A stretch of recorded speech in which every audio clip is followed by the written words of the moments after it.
सावरकर की ज़्यादातर लोगों में इमेज ये डाली गई है कि वो माफ़ी वीर थे। वीर नहीं थे, वो व्यक्ति जिन्होंने माफ़ी मांगी। उसके फर्स्ट हाफ में जो गांधी जी के साथ उनका संवाद है, उसमें मुझे सावरकर की पर्सनैलिटी को आपने ज़्यादा बोल्ड दिखाया, गांधी जी के ऊपर डोमिनेट करते दिखाई पड़े। जी वो थे उसमें dominant. You believe Savarkar ji को ज़्यादा बदनाम किया गया, उनकी अच्छाइयों को छिपा दिया गया, बदनाम किया गया आपके हिसाब से? या बिल्कुल।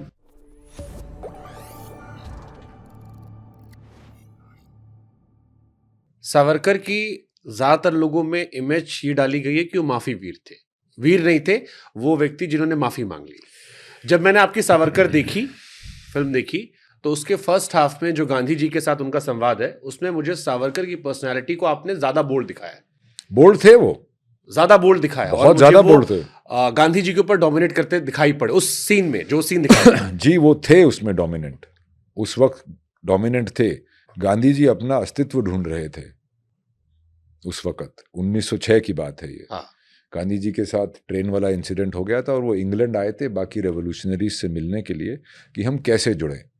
पर उन्होंने एक बहुत बड़ा वो ले लिया था कि वो बुद्ध को फॉलो करेंगे, एक नॉन वायलेंस से वो करेंगे, एक पैसिव रेसिस्टेंस जिसको बोलते हैं।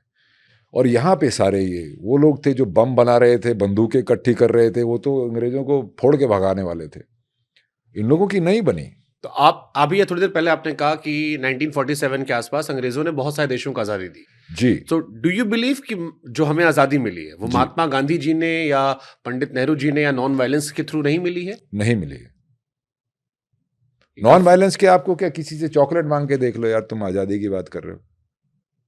नॉन वायलेंस से कैसे कुछ मिल सकता है? गांधी जी का कंट्रीब्यूशन आज़ादी में सबसे बड़ा है भाई, पर सिर्फ उसी वजह से नहीं मिली। गांधी जी की जो इमेज थी, जिसको एक कॉमन मैन इमेज में वो अपने आप को ढाला, तो उससे देश जुड़ा। उन्होंने पूरे देश को, कॉमन मैन को इन्वॉल्व किया। ये उनका सबसे बड़ा कंट्रीब्यूशन था। 1942 में जब ये नॉन कोऑपरेटिव मूवमेंट, क्या बोलते हैं उसको, वो जब शुरू हुआ, तो उस वक्त एक पावर थी। कांग्रेस पार्टी सबसे बड़ी पार्टी थी। कांग्रेस पार्टी पॉलिटिकल पार्टी थी। ऐसे ही मुस्लिम लीग पॉलिटिकल पार्टी थी, ऐसे हिंदू महासभा एक पॉलिटिकल पार्टी थी। तो वो पॉलिटिकल पार्टी थी। वो इतनी पार्टियों में एक पार्टी वो भी थी। कांग्रेस ने ही नहीं दिलाया है, मेरा कहने का मतलब ये है। गांधी जी का कंट्रीब्यूशन तो आप छोड़ ही नहीं सकते हैं, राइट। वो तो उनका तो सबसे बड़ा कंट्रीब्यूशन है लोगों को जोड़ने का। 1942 में जब ये नॉन कोऑपरेटिव मूवमेंट में सारे जेलों में बंद हो गए, उस वक्त पूरे देश को लगने लगा कि कांग्रेस ही हमारे लिए लड़ रही है, देश के लिए। सावरकर साहब बहुत इसके अगेंस्ट थे कि भाई सबसे बड़ी पार्टी, तुम क्यों जेलों में बंद हो रहे हो? अभी तो मौका, ये वीक है, अभी करना चाहिए इन पे हमला। वो नहीं हुआ। और जब वो जेलों में भी गए, तो यार गांधी जी आगा खान पैलेस में रहते थे, उनको 200 क्या कितने रुपए पेंशन मिलती थी। पेंशन नहीं बोलते हैं उसको, उसको बोलते हैं when you are in captivity and you cannot अपनी व्यवसाय नहीं कर सकते हो, तो अंग्रेज उसकी पॉलिटिकल प्रिजनर को वो देते थे, राइट। सावरकर साहब को 5 साल में 60 रुपए मिले थे पहली बारी, और उसके बाद भी उनकी पेमेंट नहीं आती थी, ठीक है। तो वो आगा खान पैलेस में रहे थे। नेहरू साहब लखनऊ जेल में रहे थे। वहाँ पे उनके बटलर होते थे, उनके बैडमिंटन कोर्ट होता था, उनका रोज गार्डन होता था। और कहाँ पे आप इनसे कंपेयर कर रहे हो यार? काला पानी जिनको भेजा, कांग्रेस का एक भी मेंबर काला पानी नहीं गया। मैं एक लास्ट क्वेश्चन पूछ लेता हूँ, क्योंकि आपने कहा कि आप पे कहा गया प्रोपेगेंडा मूवी है। तो मैं एक बात बोलता हूँ, जब अंग्रेजों ने बहुत बड़ा लॉस उठाया वर्ल्ड वॉर 2 में, वो अपनी एडमिनिस्ट्रेशन कंटिन्यू कर ही नहीं सकते थे। तो देश का बंटवारा भी अंग्रेजों ने किया था, और उसमें हिंदू मुस्लिम का ज़्यादा लेना देना नहीं था।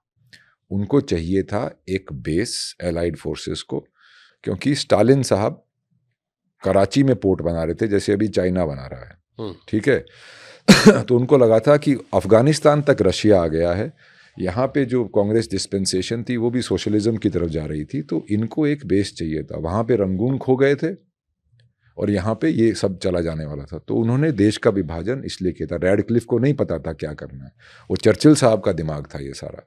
तो रंगून की बजाय ढाका उनका बेस बन गया, और यहाँ पे पाकिस्तान, जो कि उसकी हिस्ट्री अगर देखो तो वो एलाइड फोर्सेस या वेस्टर्न फोर्सेस से हमेशा इस्तेमाल ही हुए हैं।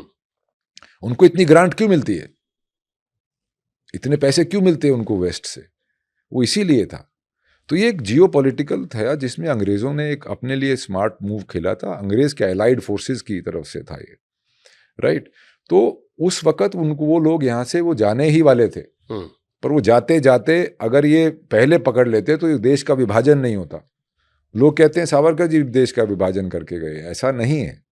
टू नेशन थ्योरी सबसे पहले सैयद अहमद खान साहब ने दी थी, जो कि अलीगढ़ मुस्लिम यूनिवर्सिटी के फाउंडर थे। टू नेशन थ्योरी सबसे पहले इसलिए शुरू हुई थी क्योंकि जब अंग्रेज आए थे तो मुगलों का राज था, तो ठीक है, ये हिस्ट्री के पार्ट्स हो गए। मैं आपसे सिर्फ ये समझना चाह रहा हूँ कि वीर सावरकर बनाने का आपको कोई अफसोस है या अभी फक्र है कि आपने प्राउडली बनाई, और उसके क्या कॉन्सिक्वेंसेस रहे? फक्र है, क्यों नहीं फक्र है, बिल्कुल फक्र है। अरे यार, जान माल सब कुछ लगा के बनाई और अच्छी पिक्चर बनाई है, ऐसा नहीं है। वो हमारी तो इंडिया से भी जा सकती थी वो, पर फिर एक कुछ अलग ही काम रहता है वहाँ सिलेक्शन प्रोसेस में भी। पर हमारी तो ऑन इट्स क्वालिटी लास्ट की 200 कुछ पिक्चरों में आ गई थी इन मेनलैंड अमेरिका, नॉट हियर। वहाँ भी रिलीज हुई थी ना हमारी, तो हमारी तो सारी उसमें आ गई थी। But I had no money कि उसको मैं कैसे प्रमोट करूँ, क्या करूँ, और आइडिया भी नहीं था कैसे करते हैं। और फिर मुझे ये भी लगा कि ये पिक्चर चूंकि एक राइट विंगर के बारे में है तो शायद वहाँ पे इसका फेवर नहीं मिलेगा। जैसे किसी ने मुझसे कहा कि रणजीत पूछेगा कि अगर आपका नाम सावरकर रख दिया जाए तो आपको गर्व की अनुभूति होगी? क्यों नहीं होगी, पर मेरा नाम तो रणदीप हुड्डा है, मेरा नाम सावरकर क्यों रखोगे? मैं तो महाराष्ट्रन भी नहीं हूँ। आपको आरएसएस के बंदे बहुत लोगों ने कहा होगा इस फिल्म के बनाने के बाद, ये सब चीजें अफेक्ट नहीं करती आपको?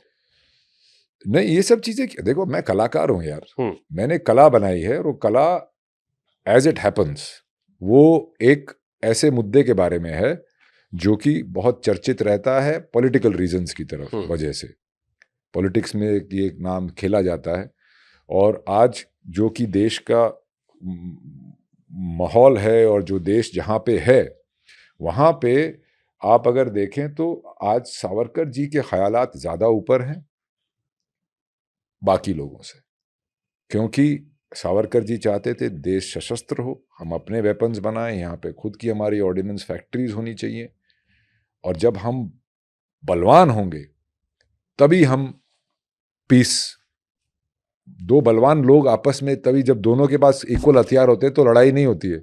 रशिया अमेरिका की लड़ाई क्यों नहीं हुई, इतने सालों कोल्ड वॉर चला?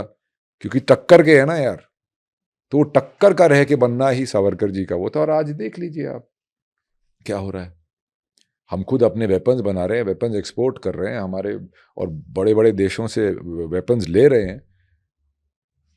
यूएन सिक्योरिटी काउंसिल में कौन लोग हैं, कौन 5 देश हैं? हम नहीं हैं, हमने तो चाइना को दे दिया था। क्यों? क्योंकि उस वक्त हमारी वो नॉन वायलेंस वाली वो चल रही थी ना, इमेजिंग चल रही थी। यूएन सिक्योरिटी काउंसिल में 5 देश दुनिया के सबसे बड़े वेपन मैन्युफैक्चरर्स हैं, और वो सिक्योरिटी काउंसिल में है। तो यही एक वो होता है भैया, आपको बलवान, आपको सशस्त्र होना पड़ेगा। सावरकर जी कहते थे कि वो बुद्ध को बहुत मानते हैं, बहुत ज्यादा मानते हैं। बुद्ध से बड़ा अवतार इस दुनिया में कोई आया ही नहीं, पर उनसे सहमत नहीं है, क्योंकि ये दुनिया एक हरे पहाड़ों और नीली नदियों और गुलाबी फूलों वाली नहीं है, इसमें खूनी दरिंदे भी हैं। तो आत्मरक्षा कैसे आएगी उससे? हमारा पूरा देश बुद्धिस्ट था एक टाइम पे, अशोका जी के चलते, और हंस और शाकाज आए, ये कबीले वाले अनएजुकेटेड अनकल्चर्ड लोगों ने आके घोड़ों पे आके हमारा देश का भट्टा बैठा दिया। तब फिर से एक कॉल आई थी, फिर से काली माँ की पूजा होने लगी, फिर से हनुमान जी आए, फिर से शिव जी का त्रिशूल निकला। तो वो एक हमारे इतिहास में, हमारी कल्चर में, हमारी मिथोलॉजी में है। बट जैसे आपको मैं सुन रहा हूँ, मैंने सुभाष चंद्र बोस जी के परपोते को सुना, आपके ऊपर रिएक्शन दिया कि सावरकर जी और सुभाष जी एक तरीके के नहीं थे, भगत सिंह की आइडियोलॉजी दुनिया कहती है। जब वो बीजेपी में थे तब वो अलग बात करते थे, अब बीजेपी से पता नहीं अलग हो गए हैं तो अलग बात करते हैं। तो इनका तो उनका क्या लेना था, वो तो पोते हैं उनके यार, जो भी पोते पड़पोते उनके भी नहीं है, उनके चाचा ताऊओं के हैं। उनका क्या बयान का मतलब बनता है? ठीक है, हम आगे बढ़े।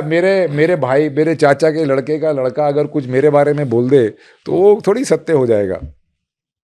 तो यू बिलीव सावरकर जी को ज्यादा बदनाम किया गया, उनकी अच्छाइयों को छिपा दिया गया, बदनाम किया गया आपके हिसाब से? या बिल्कुल, बिकॉज ऑपोजिंग फोर्स थी वो, एक कांग्रेस की ऑपोजिंग फोर्स थी, वही थे जो खड़े रहते थे कांग्रेस के अगेंस्ट, इसलिए।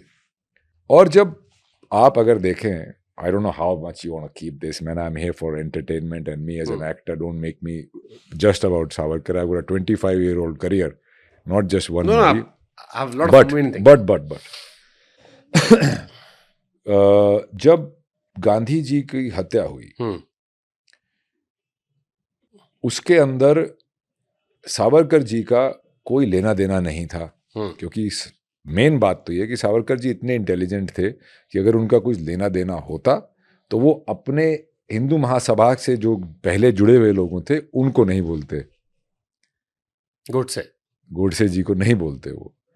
तो जब उनकी हत्या हुई, भी लोग एतराज करेंगे, आपने गोडसे जी बोला है, कई लोग। भैया मरने के बाद सब महात्मा बन जाते हैं यार, किसी को इज्जत देने में क्या प्रॉब्लम है, वो भी इंसान थे। तो जो उनकी जो वो थी, जब उनकी हत्या हुई तो पहले जो डिक्टेट गया था होम मिनिस्ट्री से वो था कि सावरकर जी बहुत बड़े, इनको अगर बिना सबूत के अरेस्ट नहीं किया जाए।